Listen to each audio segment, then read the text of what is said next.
Old King Arthur could sure spin a good tale. King Arthur was a legendary king of medieval England and the main character in some of the most popular stories in world literature. For almost 1,000 years, writers and poets have told of Arthur's heroic deeds and the adventures of his brave knights of the Round Table. In reality, a King Arthur probably did exist, but historians know very little about him. Storytellers pass along the earliest tales about him by word of mouth and may have based their stories on an actual British leader who won some minor victories over German invaders way back in the 500s AD. But no matter what the truth, King Arthur and his knights of the Round Table have always been wonderful characters for a good story. So even though the following one that I ran across doesn't exactly qualify as high literature, I still consider it to be quite profound in its own little way, and definitely worth the retelling. Once upon a time, King Arthur was ambushed and imprisoned by the monarch of a neighboring kingdom. The monarch could have killed him, but was moved by Arthur's youth and idealism. So the monarch decided to mercifully offer Arthur his freedom, but only if he could answer a very hard question. And because of the question's great difficulty, he told Arthur he would give him a whole year to come up with a reply. But after that period of time, if he still didn't have an answer, then he would be forced to put Arthur to death. The question was, what do women really want? Knowing that such a question would perplex even the most knowledgeable of men, young Arthur thought it an almost impossible task. But since it was better than death, he accepted the monarch's proposition to have an answer for him by year's end. Because Arthur was known throughout the land as a man who would keep his word, he was allowed to return to his kingdom, and he immediately began to pull everyone around him: the princess, the priests, the wise men, even the court jester. He spoke with everybody that he could think of, both male and female, but no one seemed to be able to give him a satisfactory answer to such a profound question. A number of those at court advised Arthur to consult a local old witch, saying that only she would know the answer.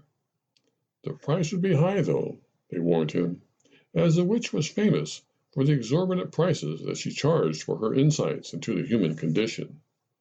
Finally, as the last day of the year approached, and still with no answer in hand, Arthur had no alternative but to go and talk to the old witch.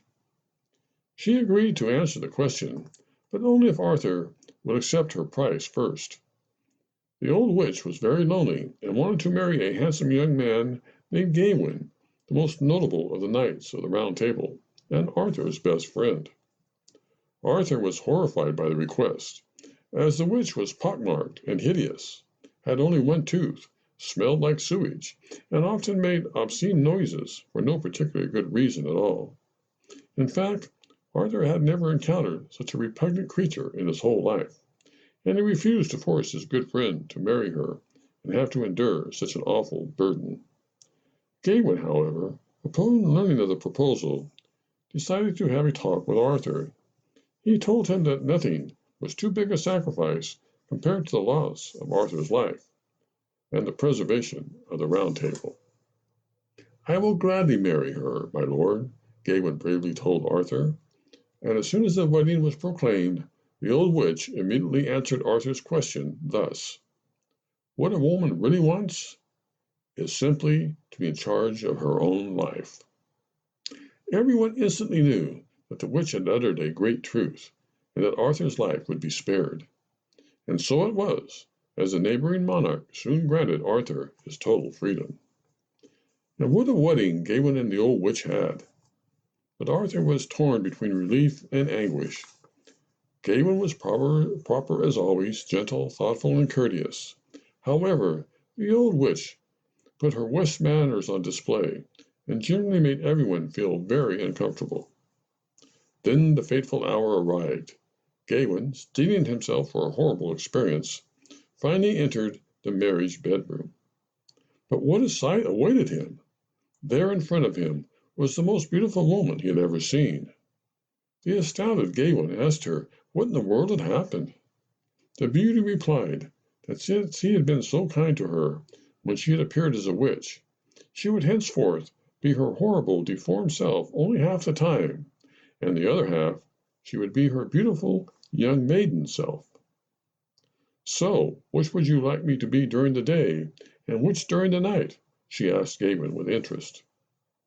"What a cruel question!" answered Gavin, as he pondered his predicament.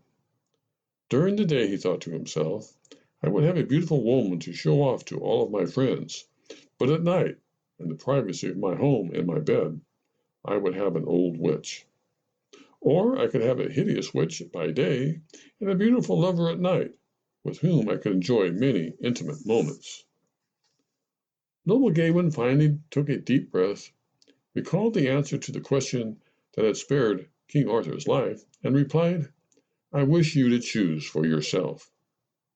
Upon hearing this, the woman smiled warmly and announced, Then I choose to be beautiful all the time for you, because, unlike the other men I have known, you have respected me enough to let me be in charge of my own life. So, you may ask, is there an actual moral to this little story? Well, of course there is, and it goes a little something like this. If a woman doesn't get her own way, things can get pretty darn ugly.